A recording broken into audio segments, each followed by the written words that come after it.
Okay, we just checking now. We have a viewer, so welcome to my quite late Australia review. And because it's so late, I thought I'd do a little bit of a build up to Bahrain as well. Now, the original, I was going to do this on Sunday, but to be honest, I was completely drained, mainly because of Formula One. Getting up every morning to watch it. I know a lot of people wouldn't have done that, and in hindsight, I certainly wouldn't have done it for qualifying, but yeah, that's a good subject to start on, actually. Alright, we'll start on with qualifying. I wouldn't usually mention qualifying in too much depth in a review, but it seems fitting to mention it, considering that, well, to put it bluntly, it was absolutely terrible. Basically, the new system, which I discussed in my season preview with Gamer James, who isn't able to join me today. We discussed it at length, and we thought that it could work, but it probably wouldn't, and that's the way it turned out. Now, Q1 and Q2 weren't actually too bad, especially Q1. Q1 was pretty good. You know, it was exciting. Obviously, Kvyat messed things up, as did the Haas team, and as a result, they got knocked out. And Q2 as well, at times, was very interesting. But Q3 was a complete shambles. I think the idea behind the new qualifying system was to make sure that it wouldn't. What was I going to say? Oh yeah, to make sure that it wouldn't. Obviously, it'd be interesting to watch. You know, there'd be all the cars out at the same time, and it'd be more entertaining for the fans. Quite the opposite happened, really. You know, there was 4 minutes to go, and I think everyone was in the garage. There was meant to be 4 drivers fighting out for pole at that point, and, well, the bad thing is the pole sitter, Lewis Hamilton, could have got into his jeans and waved the checker flag for himself, which is pretty embarrassing, to be honest. And it wasn't a surprising announcement on Sunday morning when he announced that the qualifying system was to be abandoned and that we would revert to the old system for the next race at Bahrain. Now, most people agreements that they had to switch back, but I don't know. I feel like if they'd have made a couple of adjustments to the system, but it could have worked a lot better. I think, you know, they didn't have to abandon it straight away.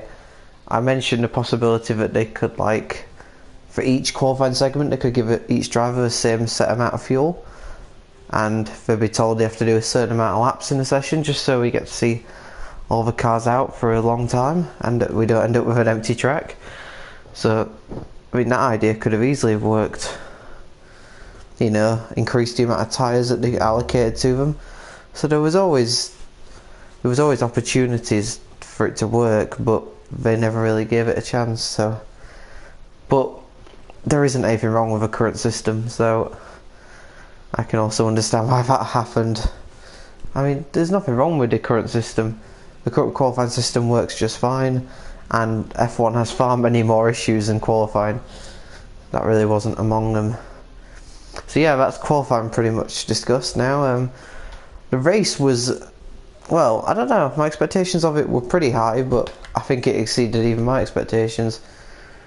I mean, the start, I've heard this year that they've got a different clutch system to start races with, and that meant that the drivers obviously hadn't done this system before, and it led to quite an interesting start. Both Mercedes didn't get off the line well, whereas Sebastian Vettel and Kimi Raikkonen absolutely hooked up their starts and took a 1-2 at turn 1, which is what everyone wanted to see, I think, because everyone's worry going into the race was that Mercedes would just run away with it, and in fact Hamilton dropped as far down as 6th or 7th. Now, if you look at the finishing order, obviously it looks like it's the same old, but it really wasn't. Like, Sebastian Vettel had a brilliant chance to nick second place off Lewis Hamilton, but made a mistake with a few laps to go, and that really ended any opportunity he had, which was a shame for him, because it was looking like it was going to be a titanic battle for second until that happened. Nico Rosberg apparently was at one point going to retire, so he could have easily not won the race. So it wasn't plain sailing for Mercedes. And I do think Ferrari are a lot closer this year. They're not quite there yet, but they're certainly going to give Mercedes some trouble, especially if they can't sort out their starts. Obviously Vettel then finished third, which, you know, was pretty much what Ferrari would have expected minimum, I think. Shame for Kimi Raikkonen that he didn't finish, but he didn't really look like he had the same pace as Vettel. It's got to be said that outstanding drives, there was a couple of outstanding drives throughout the field. One of them was Daniel Ricciardo in the Red Bull, finishing 4th at his home Grand Prix, which is the joint best the Australian drivers finished at their home Grand Prix. Mark Webber got 4th for Red Bull back in 2012, I think it was, or 2013. So that's a really good achievement for a Red Bull team that were tipped to struggle with this Renault engine. I can say Renault instead of the branded name they've given it. But no, it was a good performance from Ricciardo, and it looks like, even despite all the criticism that they've given to Renault from the engine menu, because obviously, I mean, Renault were struggling a lot last year, and there was a lot of tension between Renault and Red Bull, but there seems to be a lot of progress made in the engine department from all the teams, to be honest, from all the manufacturers. Ferrari look like they're on a par now with Mercedes. Renault don't look too far off, and even Honda look like they've made a good progress, although it is still the weakest engine out of the lot. The driver of the day, though, I've got to come on to this now, Romain Grosjean, brilliant in the new Haas team. I think when they qualified 19th and 20th, there was a few doubters as to how they were doing the race, but they said themselves that they could have got through Q1, but they just mistimed the track activity, really, because obviously the new system kind of confused a lot of people.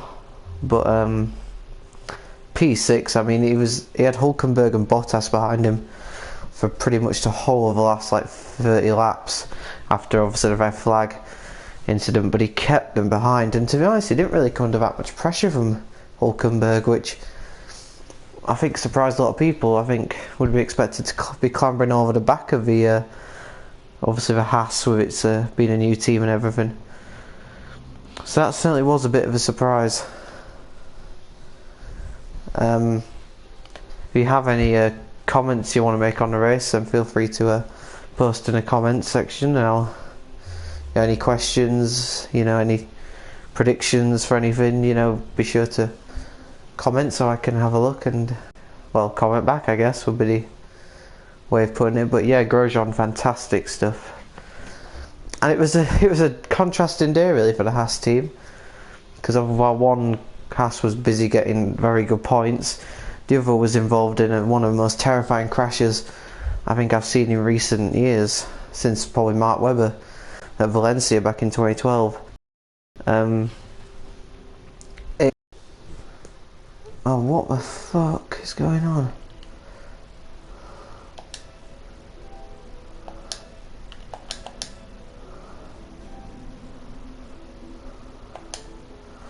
Right, I don't know how much... Oh, let's go back onto the game. Right, I apologise in advance. I don't know how much of that recent audio has been cut out, because for some reason I left the party I was in, which really just, I don't understand at all. So yeah, that really made no sense. I'm going to just do the second race that championship season I started, in the season preview as well, just to make things a bit more entertaining. Obviously I know it's difficult one person talking rather than two. But no, yeah, it was a really terrifying crash for Esteban Gutierrez and obviously Fernando Alonso. I mean, you look at the car, you look at the speed of impact, and you wonder how on earth he escaped without any serious injury, or even worse than that, really. It shows how far safety's come in F1 these days, and it's a good, people, obviously, there's a lot of enthusiasm in F1 to get this Halo device or some form of head protection into F1, but it's a good point to raise that if it wasn't for that, if that had been there on Alonso's car, would he have been able to clamber free of the wreckage? I'm not sure he would have, which would have been very dangerous. And I don't think it's needed, the head protection device on, now, the more you think about it, because it's very rare you get these incidents where a driver's head's at risk. And Jules Bianchi, if it's in reference to Jules Bianchi's unfortunate death, that was due to bad decision making on the part of the stewards at that race. I mean, why the hell you'd bring out a tractor to clear a car when it's in monsoon conditions and not put out a safety car? I know he put out yellow flags is ridiculous. And I saw some trying to blame Jules Bianchi for it, but no, that wasn't his fault at all. Drivers will always push to the limits in those situations, and you shouldn't expect anything else really. Unfortunately, the Russia doesn't really have a grip of what the other cars do, or other cars did at that time. So no, I'm not going to blame anyone for that. It's just unfortunate really.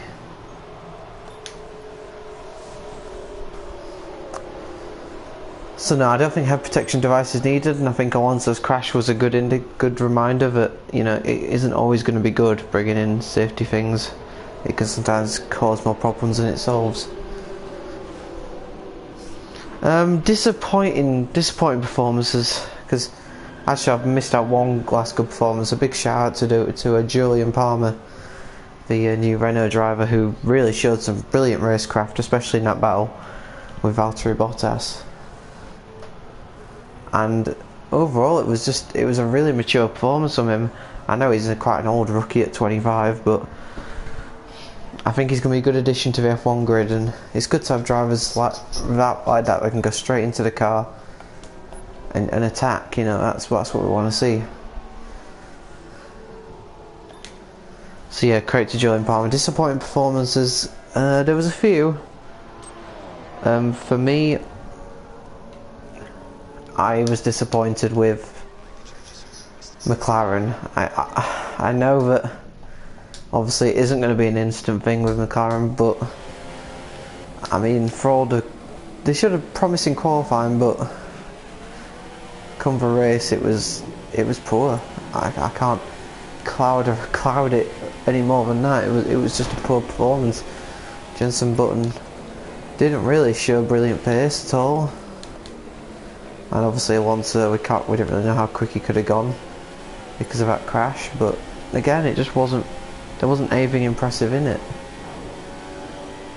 Sauber, probably less surprisingly Sauber, just again really struggled. Ericsson didn't finish, and obviously Nasser just finished way down the field. And I mean, if Sauber were going to do well, it was going to be at the start of the year, but because obviously they haven't got the money to develop as quickly as other teams. But the fact they're already down near the back suggests it's going to be a long, hard season for the Swiss outfit, and to be honest, it could be their last season, which would be a real shame. But if you haven't got the performance, what do you expect? It's one of those things, and I can't. After the dramas last year, obviously with the many drivers debacle, I think 3 drivers turned to Australia. It is difficult to find sympathy with them at times. Oh dear God! Oops, that was bad driving by me. So no, that's kind of really. I'm trying to think of other incidents that happened in Australia. If there's any incidents that I haven't discussed that you want me to discuss, feel free to comment in the comment section. I don't know, it's one of those. I mean, it was a good first race. It was definitely a very good first race, and I think the new tyre rule is going to make things a lot more exciting. It certainly did in the first race, and I think it will over the course of the season. So it's certainly a good addition to and it was needed. Like, F1 gets a lot of criticism for its decision making sometimes, but The new tyre rule was definitely one of the better decisions the sport's made. Like, because it was interesting to see, obviously some people went for more sort of small stops, and I know people went for the mediums and just took them to the end.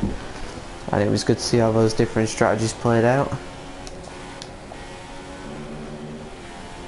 Looking ahead to Bahrain, I'd say that, well actually I've just got a comment. When I get out of this corner I'll have a look at the comment. Just see if there's anything I can respond to.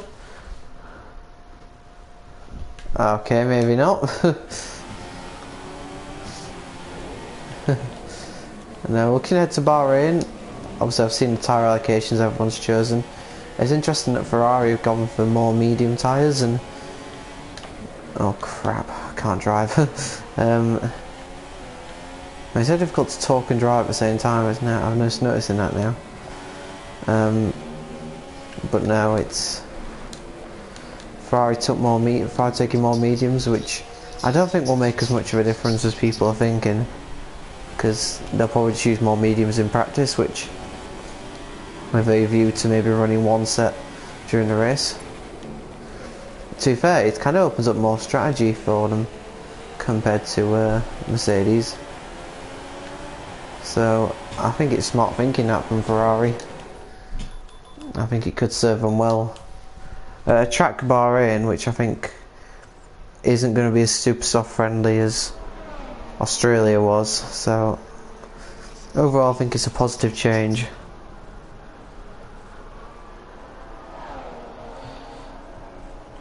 I've pretty much predictions for Bahrain is a tough one. I want to say, I said Vettel in Australia and it didn't really work, although it probably should have done if the strategy had been called right.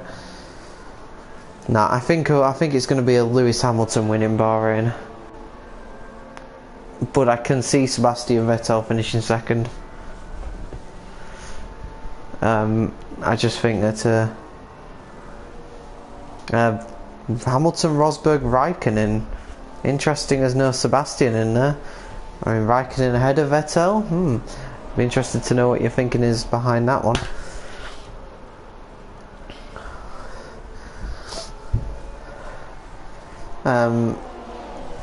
Nah, I personally think Hamilton, Vettel, Rosberg, but I mean it could go either way. It's almost just as interesting to see how things go behind, obviously, Mercedes and Ferrari. Yeah, Raikkonen's always gone well at Bahrain. Yeah, but I mean Raikkonen used to be a decent driver, so is he still as good as what he used to be? I'm not sure.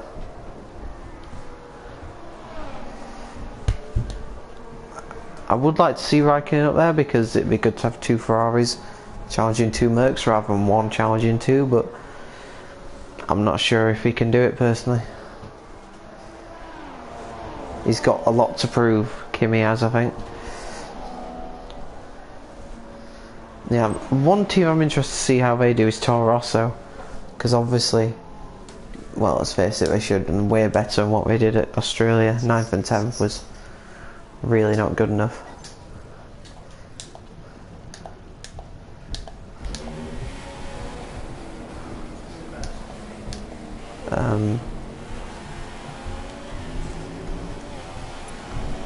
Just going to be something different as a prediction, to be honest.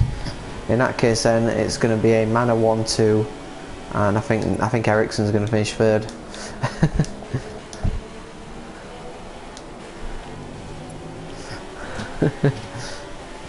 No, I think Toro Rosso could do well at Bahrain if they can sort out get rid of the handbags and just get down to proper racing.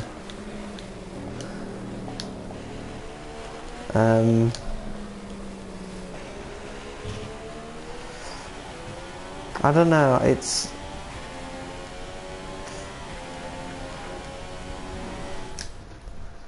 Grosjean to win.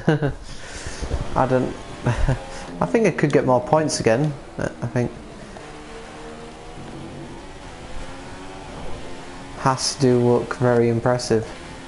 I hate to say I called that one, but I did, so.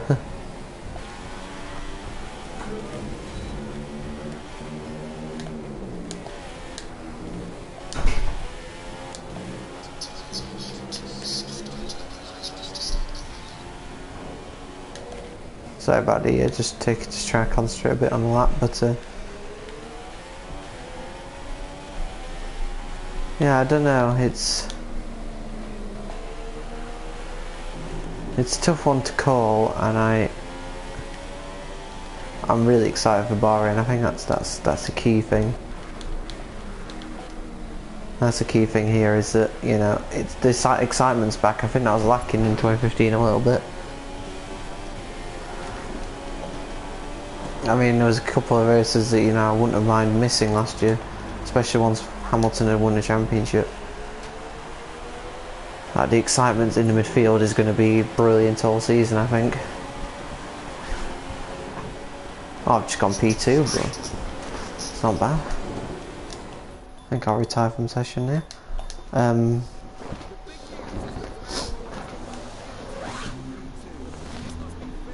don't know, it's...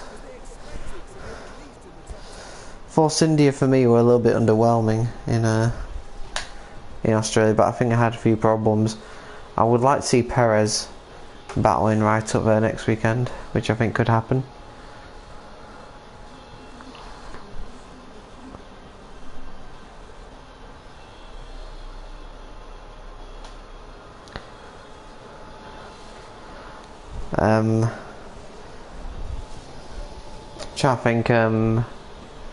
I think who could be sort of the back end of the points. I mean, Renault potentially, because the Renault engine does look better this year. Back end of the points, back at Red Bull. Red Bull, to be honest, I think they'll struggle a lot more at Bahrain.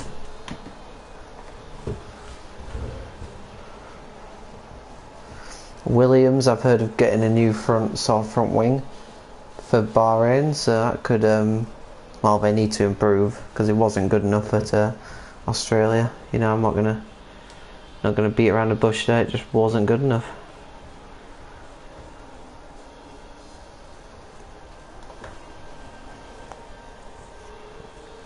So top 10. If I had to predict my top 10 now, I'm gonna go Hamilton first, Vettel second, Rosberg third. I'm gonna say Verstappen fourth, Perez fifth, Hülkenberg sixth, Bottas seventh, Sainz eighth, Massa ninth, and I'm going to say the points to be completed by Grosjean. I think that's my top 10. You notice they don't include either Red Bull in there. I think they'll just miss out, to be honest. I think Australia suited them a lot more than Bahrain will. Let me know your top 10, Joe, and see how it differs.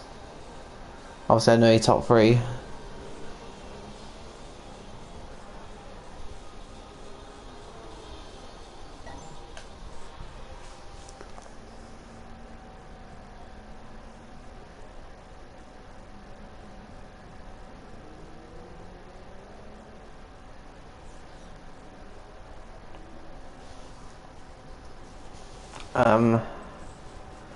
So I think overall it's going to be a very exciting race at Bahrain. We all know the race it produced in 2014 in particular was a real classic, like, all the way through the field. And it just seems to have got more exciting in Bahrain since it obviously went under the lights.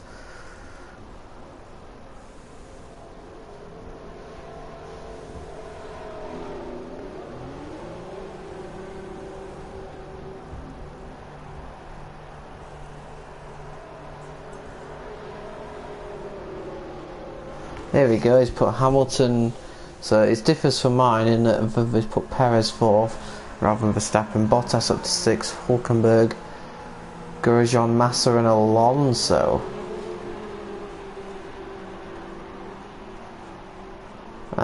Wow, Alonso to get a point, that's very interesting. No signs in the top 10. or Vettel. I'm assuming you're going to go for Sainz and Vettel to not finish.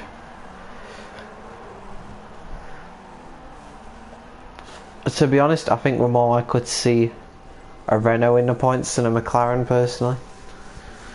I think, or a Red Bull, a Renault or a Red Bull over a McLaren. But you never know, stranger things have happened.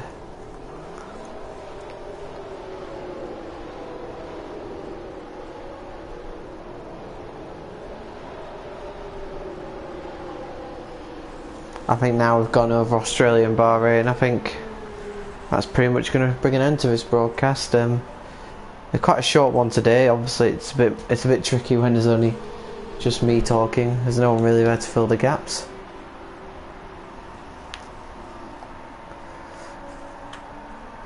Yeah, Joe. Well, no, I did call Grosjean P6 in Melbourne, but I guess we didn't know a true pace of a Haas then. I think with McLaren, I just don't think they've got enough pace, but we shall see.